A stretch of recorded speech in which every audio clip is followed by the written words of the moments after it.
سامعین کی خدمت میں سبیحہ کا پرخلوص آداب۔ ایکسٹرنل سروسز ڈویژن آل انڈیا ریڈیو کی Urdu service social media live میں آپ سبھی کا استقبال ہے۔ پیش خدمت ہے Urdu news magazine. News magazine کے آغاز میں آئیے سنتے ہیں حالات حاضرہ پر مبنی جہانما۔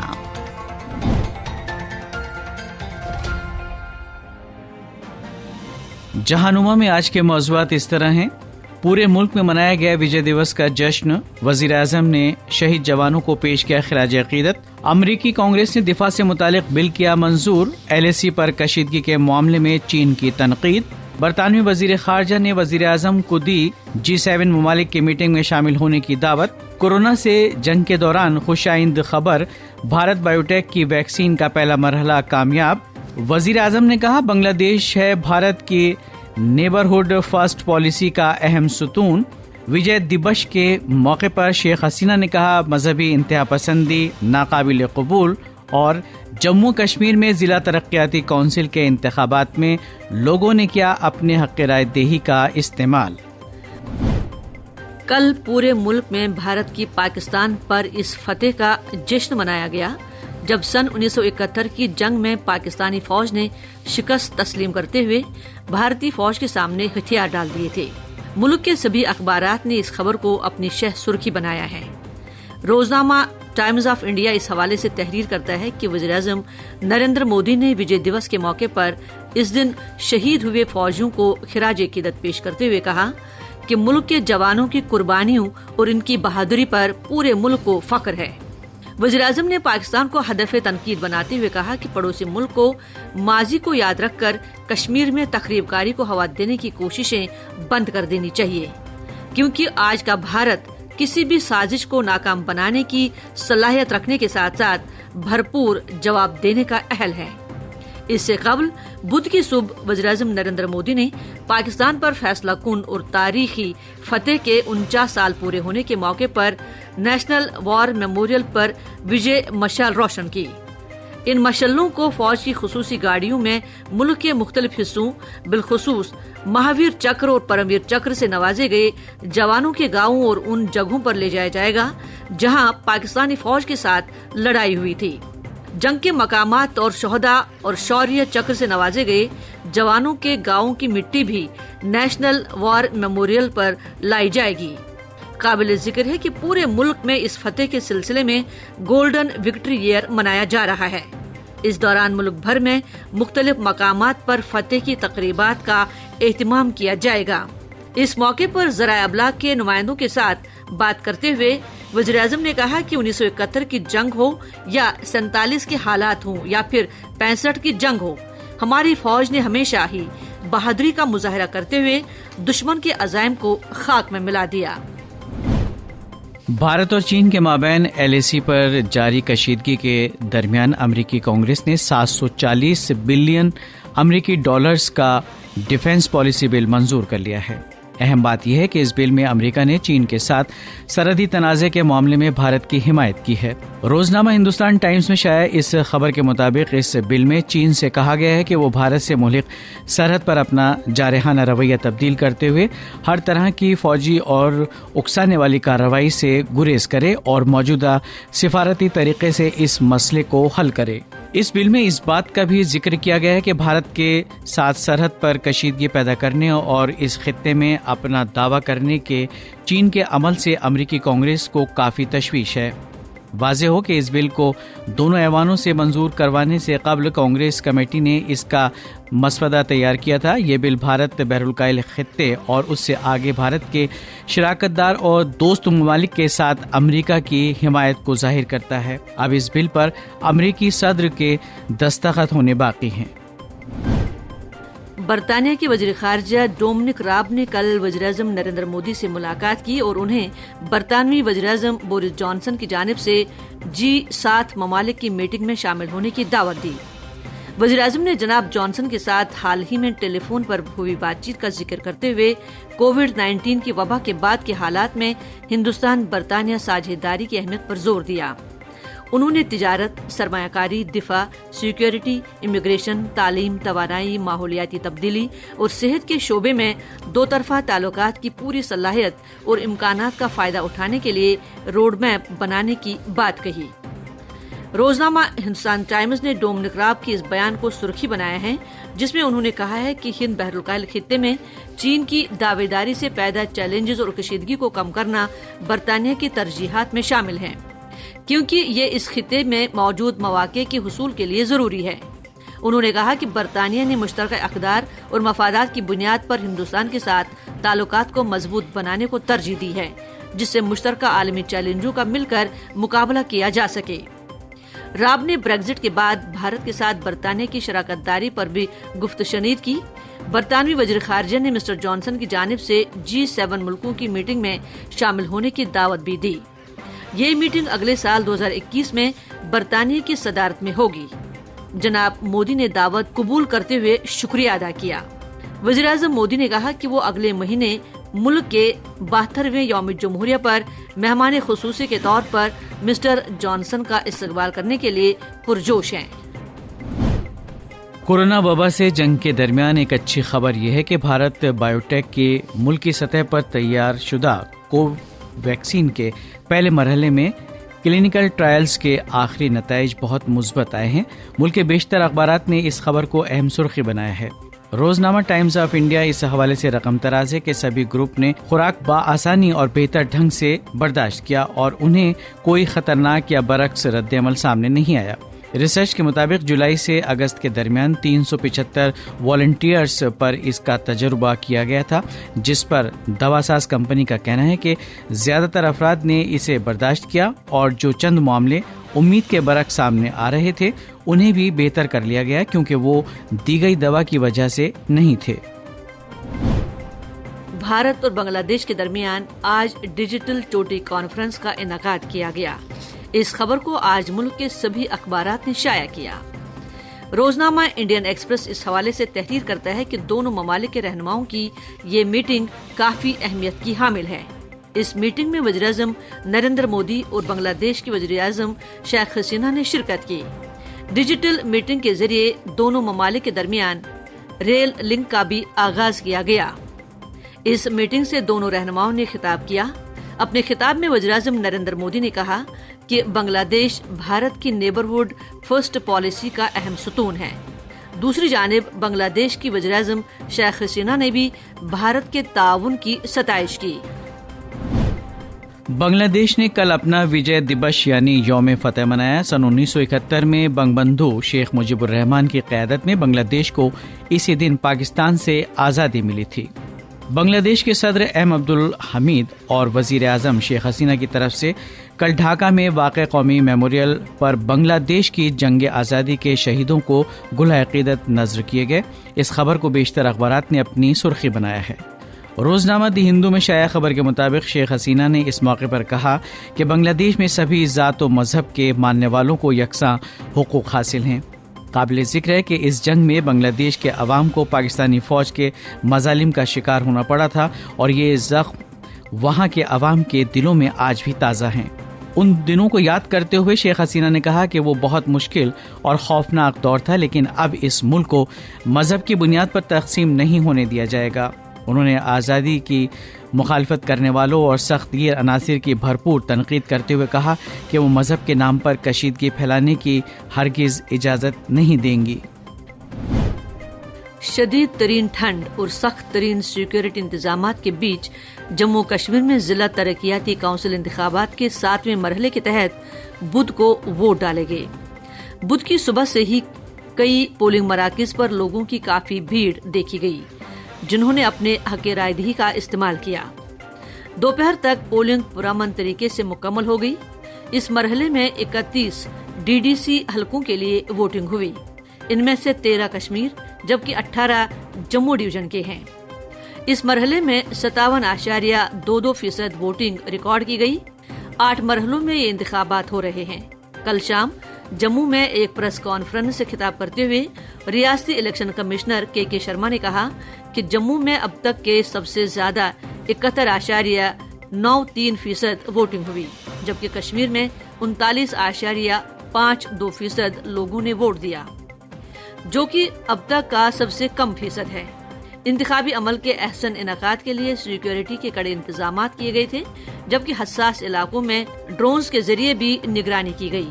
اس کے علاوہ کووڈ-19 کے پیش نظر رائے دہندگان کی پولنگ مراکز پر تھرمل جانچ بھی کی گئی، جبکہ پولنگ عملے نے بھی وبا سے محفوظ رہنے کے لیے خاص فیس ماسک، شیلڈ اور دیگر چیزوں کا استعمال کیا۔ ابھی آپ سن رہے تھے حالات حاضرہ پر مبنی جہنما۔ ایکسٹرنل سروسز ڈویژن آل انڈیا ریڈیو کی اردو سروس سے ہم آپ سے مخاطب ہیں۔ اب پیش خدمت ہے آج کی بات۔ غالب نے کہا تھا، لگے منہ بھی چڑھانے دیتے دیتے گالیاں صاحب، زباں بگڑی تو بگڑی تھی، خبر لیجیے دہن بگڑا۔ یہ شعر آج کی پاکستانی سیاست کو سمجھنے کے لیے کافی ہے۔ سوشل میڈیا پر اخلاقی گراوٹ کا طوفان آیا ہوا ہے۔ عمران خان کی حکومت حزب اختلاف کے رہنماؤں کے خلاف نہ صرف نازیبا حملے کر رہی ہے، بلکہ سوشل میڈیا کا سہارا لے کر کردار کشی کی کوششیں مسلسل تیز تر ہوتی چلی جا رہی ہیں۔ ریٹائرڈ کیپٹن صفدر کی گرفتاری اور مریم نواز شریف کے خلاف تازہ مقدمے کے اندراج کے بعد پاکستان میں کئی حلقوں میں یہ بحث چھڑ گئی ہے کہ حکومت حزب اختلاف کے خلاف کس حد تک جا سکتی ہے۔ مبصرین کا خیال ہے کہ آنے والے دنوں میں حزب اختلاف کے لیے سختیاں بڑھیں گی اور پھر یہ حزب اختلاف کا امتحان ہوگا کہ وہ ان سختیوں کا مقابلہ کس طرح کرتے ہیں۔ پاکستان میں حزب اختلاف کے رہنماؤں کی کردار کشی کی تاریخ کوئی نئی نہیں ہے۔ اس کشیدہ صورتحال نے ملک کی جمہوریت اور اظہار رائے کی آزادی کو تار تار کر دیا ہے۔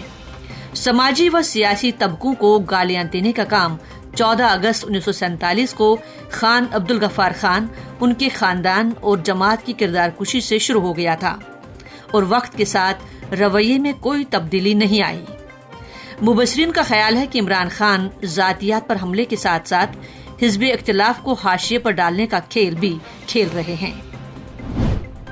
اب کردار کشی کے کھیل کا یہ سلسلہ بے نظیر بھٹو کے داماد محمود چودھری کو قادیانی بنانے تک آن پہنچا ہے۔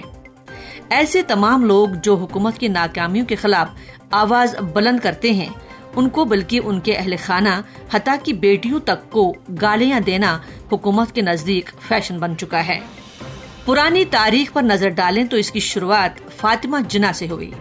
جناح کو پاکستان میں قائد اعظم کا درجہ حاصل ہے۔ یہ کسی بھی ملک کی تہذیب کے خلاف ہے کہ قائد اعظم کی بہن کے ساتھ ایسا سلوک کیا جائے۔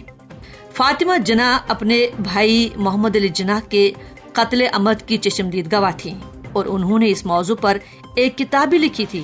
کتاب کے شائع ہونے کے بعد ان پر سیاسی حملے شروع ہو گئے اور بات دشنام ترازی تک پہنچ گئی تھی۔ اسی طرح بیگم رانا لیاقت علی خان سمیت بھٹو اور شریف خاندان پر بھی سیاسی حملے تیز ہوئے اور مسلسل حزب اختلاف کے رہنماؤں کی کردار کشی کی کوششیں جاری رہیں۔ حد اس وقت ہو گئی جب ملتان میں بختیار بھٹو کی منگنی کو بھی نشانہ بنایا گیا۔ عمران حکومت نے بلال بھٹو اور مریم نواز کے خلاف بھی مہم شروع کر رکھی ہے، جو اخلاقی دیوالیہ پن کی بھدی مثال ہے۔ پاکستان کا سوشل میڈیا اس معاملے میں سب سے آگے ہے۔ جلاوطن سوشل میڈیا ایکٹیوسٹ اور سینئر صحافی گل بخاری نے جب حکومت کو آڑے ہاتھوں لیا تو کچھ دیر کے لیے سلسلہ ملتوی ہوا۔